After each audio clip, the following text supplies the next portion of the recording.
Pourquoi une image est-elle fascinante?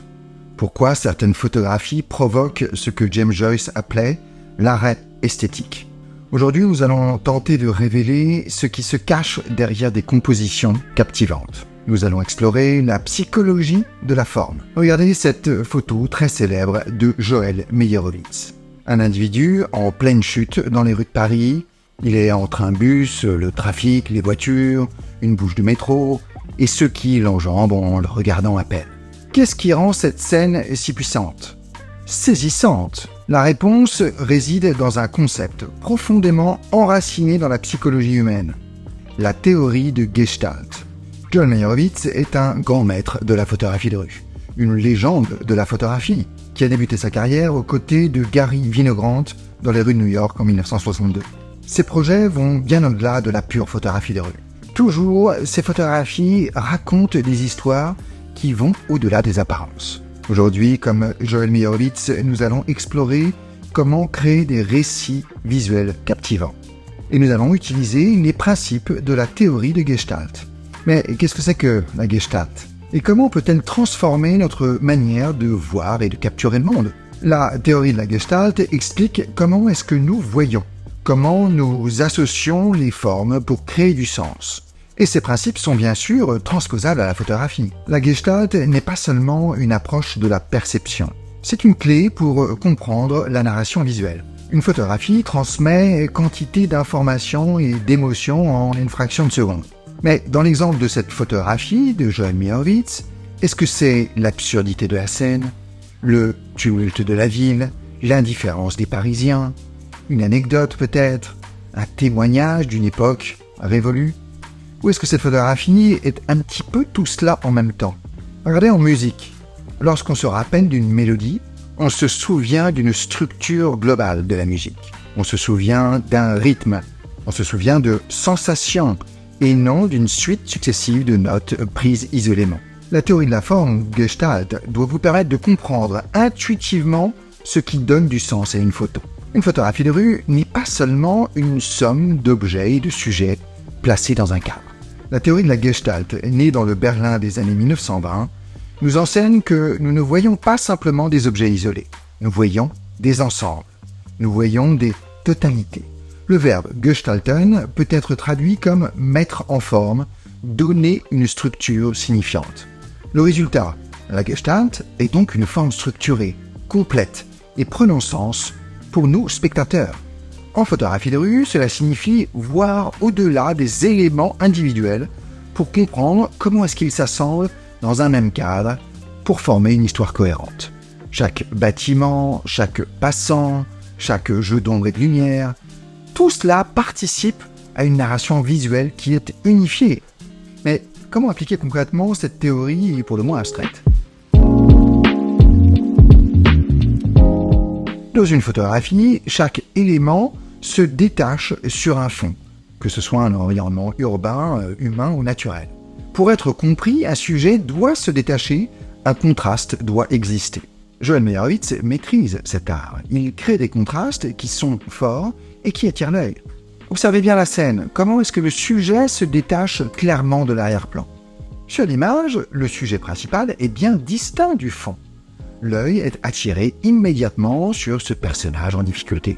C'est ce jeu entre figure et fond qui crée cette clarté de lecture. Dans une rue bondée, notre cerveau va lier naturellement des objets qui sont proches dans l'image. Nous allons donc créer des formes et des motifs. Les effets de planéité sont inhérents à la nature d'une photographie. On fait passer un monde en 3 dimensions dans un cadre qui est, lui, en 2 dimensions. Ainsi, la théorie de la Gestalt nous confirme que des éléments de l'arrière-plan et du premier plan d'une photo vont communiquer entre eux, en fonction de la distance qu'ils seront sur la photo. Si vous rapprochez des éléments, des sujets, même sur des plans différents, vous les faites communiquer par ce principe de proximité. La continuité, quant à elle, guide notre regard le long d'un chemin, par exemple, ou le long d'une série d'éléments. Les photographes utilisent ce principe pour guider subtilement l'œil à travers leur composition. Un exemple tout simple. Une ligne de fuite sera suivie par l'œil du spectateur On peut ainsi créer un récit fluide dans le cadre fixe d'une photo. Mais comment est-ce que ces principes se manifestent dans le tumulte imprévisible en photographie de rue? Revenons à cette photo de Meyerowitz. Un amas de voitures, un groupe de personnes, un alignement d'arbres. Individuellement, ces éléments sont assez ordinaires. Mais ensemble, ils forment une mélodie visuelle. C'est une sorte de danse de formes et de lignes qui raconte une histoire de mouvement et de vie urbaine.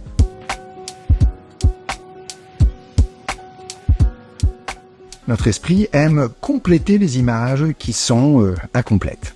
Cette capacité à fermer les espaces qui sont vides nous permet de voir une histoire complète, même lorsque tous les détails ne sont pas présents. Dans une photographie de rue, cela signifie capturer des moments qui invitent le spectateur à imaginer la suite, à remplir les blancs de son propre récit. On peut par exemple avoir des personnages qui sortent du cadre, d'autres qui y rentrent avec de simples suggestions. Le spectateur va imaginer ce qui se passe hors cadre. Dans une photo où une silhouette se découpe, notre esprit s'empresse de compléter la scène, de construire un contexte autour d'une figure qui peut-être est mystérieuse. C'est cette invitation à l'interprétation qui peut rendre une photo captivante.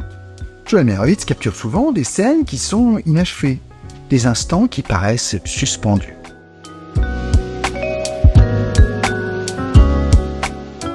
La théorie de la Gestalt n'est pas seulement une série de règles ou de principes de composition. C'est une quête d'équilibre, de rythme, d'harmonie à partir du chaos. Comment est-ce que Joel Meyerowitz trouve cet équilibre? Quand il parle de ses premières années de pratique, il évoque le temps nécessaire à l'observation et la discipline nécessaire à cette pratique. Le temps photographique est un temps beaucoup plus long, qui va demander de l'observation, de la concentration, pour capturer de manière totalement intuitive et pour trouver des scènes qui fonctionnent. Ces principes sont impossibles à prévoir en temps réel. Ils ne peuvent qu'aider à l'analyse de nos photos.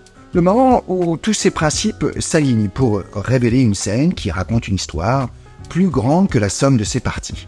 Ce moment, c'est un cadeau, c'est un moment de grâce. C'est dans cette harmonie que réside la magie de la photographie de rue. Chaque photo est un acte de découverte, une révélation d'une beauté qui peut-être est cachée dans des moments ordinaires.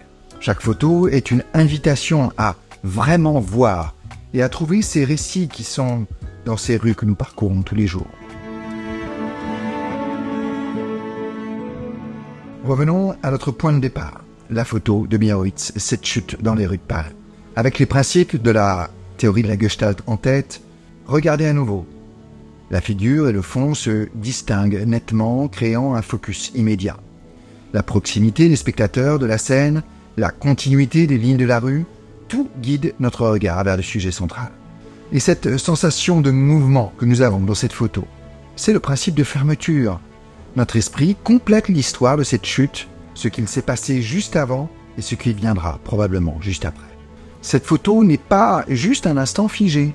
C'est une symphonie visuelle, un écho où chaque élément joue son rôle, contribuant à une histoire plus grande, plus profonde.